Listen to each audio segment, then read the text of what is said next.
Salut, bienvenue dans Jeu de Puissance. On va parler de la série entre les Rangers de New York et les Hurricanes de la Caroline, une série de la division métropolitaine.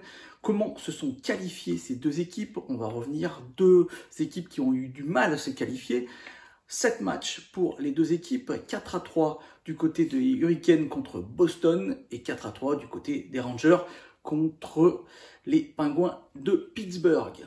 Du côté des Hurricanes, on peut dire que ça a été une série qui a été gagnée à la maison, vu que tous les matchs qui ont été gagnés par les Hurricanes ont été joués à la maison, et ils ont perdu tous leurs matchs du côté du TD Garden à Boston. En face, on a eu affaire à un exploit, alors qu'ils étaient menés 3-1 dans la série, ils vont remporter le match 5, 6 et 7, et les Rangers de New York vont pouvoir s'imposer dans ce match 7, et se qualifier donc pour le second tour des playoffs contre les Hurricanes. Lors de la saison régulière, ces équipes se sont affrontées plusieurs fois et au mois d'avril, juste avant les playoffs, elles se sont affrontées 2 fois et les Hurricanes ont gagné 2 fois, 4-2 et 4-3. Il va falloir parler des équipes. Est-ce que ces deux équipes se valent? On peut se poser la question. D'un point de vue purement roster, on va dire que avantage du côté des Hurricanes qui ont une meilleure défense. Là, il n'y a pas photo. Vraiment, la défense des Hurricanes est excellente avec des joueurs comme Jaccob Slavin ou DeAngelo, un ancien joueur des Rangers de New York. De l'autre côté, en défense, c'est un peu difficile, même si on a un très très bon défenseur, Adam Fox, mais c'est un peu difficile. Et le gardien star, jeune gardien des Rangers de New York a été souvent laissé seul devant le palais. Et c'est pour ça que ça a été plus compliqué que ce qu'on aurait pu penser. Les Rangers étant une équipe jeune qui a affronté une équipe de vétérans, comme les Pingouins de Pittsburgh. Chesterkin donc abandonné seul devant ses cages. Il a eu à faire 252 arrêts en 7 matchs, c'est énorme. Il faut dire donc qu'il a été abandonné. Et avec les Pingouins qui ont eu des difficultés de point de vue blessure, ils ont perdu Crosby pendant le match, ils n'avaient pas leur gardien, le numéro 1, sauf pour le dernier match.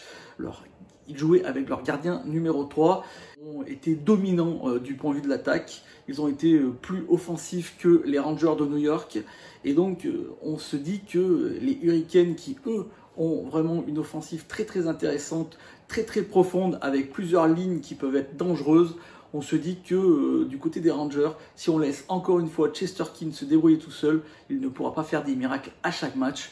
Et donc, est-ce qu'il va encore voler une série? On n'en est pas si sûr. Et c'est pour ça qu'il va falloir vraiment faire attention, que Gallant va devoir vraiment travailler du côté de la défense s'ils ne veulent pas sortir assez rapidement de cette série. En attaque, bien sûr, du côté du Hurricane, on pourra s'appuyer sur cette première ligne, même si elle n'a pas été exceptionnelle contre les Boston Bruins. Seulement 5 points pour Sébastien Aho, 2 buts et 3 passes décisives. Mais on a eu une deuxième ligne, par exemple, qui a été très très bonne avec Trocheck, donc déjà 2 lignes très très dangereuses.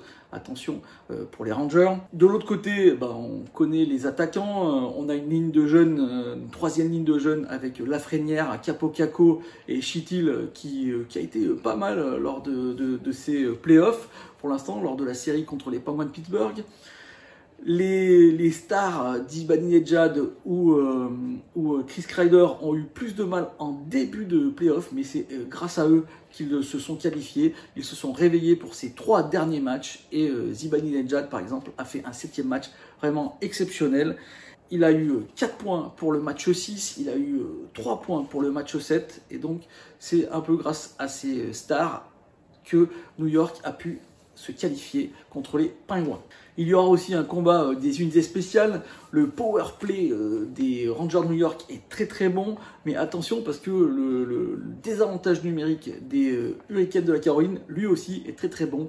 Et là, ça va être vraiment important de savoir quelle équipe va prendre l'ascendant sur l'autre dans ce domaine, que sont les unités spéciales, qui est très très important pour la suite. On sait que beaucoup de buts sont marqués en jeu de puissance, donc c'est très très important. Et de ce côté-là, on va donner encore un petit plus aux Hurricanes, même si c'est beaucoup plus proche d'un point de vue entre les deux équipes qu'à 5-5, où à mon avis les Hurricanes sont quand même dominants à 5-5 par rapport aux Rangers de New York. Et on passe à ma prédiction. Si les Rangers de New York jouent comme ils l'ont fait avec les Penguins de Pittsburgh, en laissant Shesterkin un peu tout seul, même franchement tout seul, les Hurricanes de la Caroline ne sont pas les Penguins et je ne pense pas qu'ils vont laisser passer cette chance. Et je vois donc les Hurricanes de la Caroline vraiment s'imposer dans cette série parce que du côté de la défense, c'est quand même très très problématique à New York. Et donc voilà, je vois vraiment les Hurricanes de la Caroline s'imposer et peut-être pas si difficilement qu'ils l'ont fait contre les Boston Bruins. On verra. Mais je vois plutôt 4-2, ouais, voilà, 6 matchs, 4-2 victoire des Hurricanes de la Caroline. Voilà, j'espère que cette petite vidéo vous a plu. Si c'est le cas, n'hésitez pas à me faire un petit like, un petit commentaire ou la partager. Et moi, je vous dis à bientôt pour la dernière série, la fameuse bataille de l'Alberta.